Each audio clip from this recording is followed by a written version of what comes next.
आम्हास विचाराल तर आमच्या भाची छोट्या राणी सरकारांनी मुंबई परगणा काबीज केलाच पाहिजे. निदान पक्षी. ए मुडद्या, उगीच तुझे पक्षी हवेत उडवू नको. तुला कोणी विचारलंय का? पर समजा गेलो मुंबईला तर काय खर्च येईल? 6 एकर पेक्षा नक्कीच कमी. लागली पुन्हा 6 एकराची उसकी म्हाताऱ्याला. अरे म्हातारा तुझा बाप भाड्या. तेच तर म्हणलं ना मी. बस झाल्या तुमच्या चर्चा. उगा वाऱ्याला लाथा मारू नका.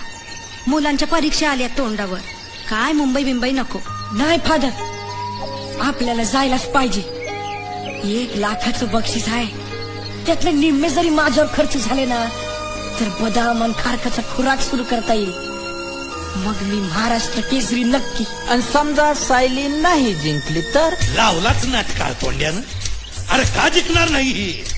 सूर्यभान जाधवाची नात आहे. त्यासाठी कोण तिला 1 लाख रुपये देईन? स्पर्धा डॅन्सची पिण्याची नाहीये. नेहमीच येत ऐन लढाईत तोफेत पाणी.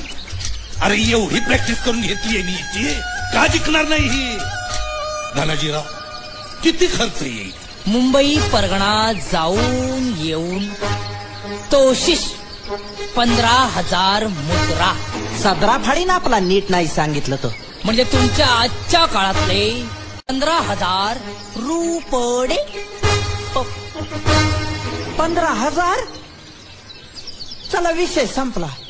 मुंबई कॅन्सल. घातली शेपूट नेहमी परमाने. स्वतःच्या पोरीसाठी सुद्धा काय कराया न ग? अरे पर यो सूर्यभान आपल्या नातीसाठी काय बी करेल.